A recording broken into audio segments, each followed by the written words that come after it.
የመጀመሪያይቱ ወደ ቆሮንቶስ ሰዎች ምዕራፍ 2 እኔም ወንድሞች ሆይ ወደ እናንተ በመጣው ጊዜ በቃልና በጥበብ ብልጫ ለእግዚአብሔር ምስክርነቴን ለእናንተ እየነገርኩ አልመጣሁም።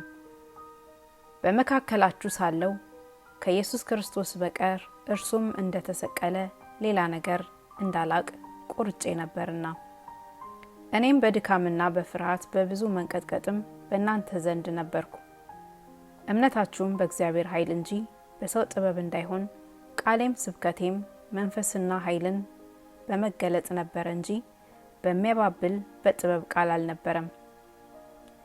በሽማግሌዎች መካከል ግን ጥበብን እንናገራለን፣ ነገር ግን የዚችን ዓለም ጥበብ አይደለም፣ የሚሻሩትንም የዚህን ዓለም ገዦች ጥበብ አይደለም።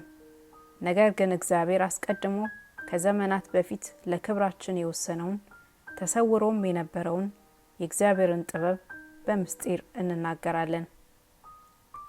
ከዚህችም ዓለም ገዦች አንዱ እንኳን ይህን ጥበብ አላወቀም። አውቀውስ ቢሆኑ የክብርን ጌታ ባልሰቀሉትም ነበር።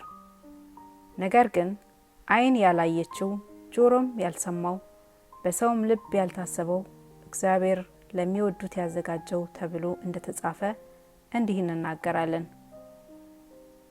መንፈስም የእግዚአብሔርን ጥልቅ ነገርስ እንኳን ሳይቀር ሁሉን ይመረምራልና ለኛ እግዚአብሔር በመንፈሱ በኩል ገለጠው። በእርሱ ውስጥ ካለው ከሰው መንፈስ በቀር ለሰው ያለውን የሚያውቅ ሰው ማን ነው? እንዲሁም ደግሞ ከእግዚአብሔር መንፈስ በቀር ለእግዚአብሔር ያለውን ማንም አያውቅም። እኛ ግን ከእግዚአብሔር እንዲያው የተሰጠንን እናውቅ ዘንድ ከእግዚአብሔር የሆነውን መንፈስ እንጂ የዓለም መንፈስ አልተቀበልንም።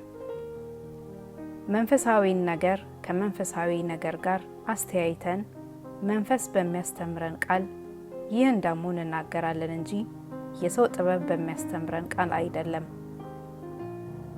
ለፍጥሯዊ ሰው የእግዚአብሔር መንፈስ ነገር ሞኝነት ነውና አይቀበለውም።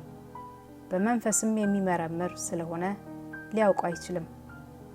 መንፈሳዊ ሰው ግን ሁሉን ይመረምራል፣ ራሱ ግን በማንም አይመረመርም።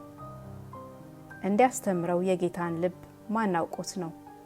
እኛ ግን የክርስቶስ ልብ አለን።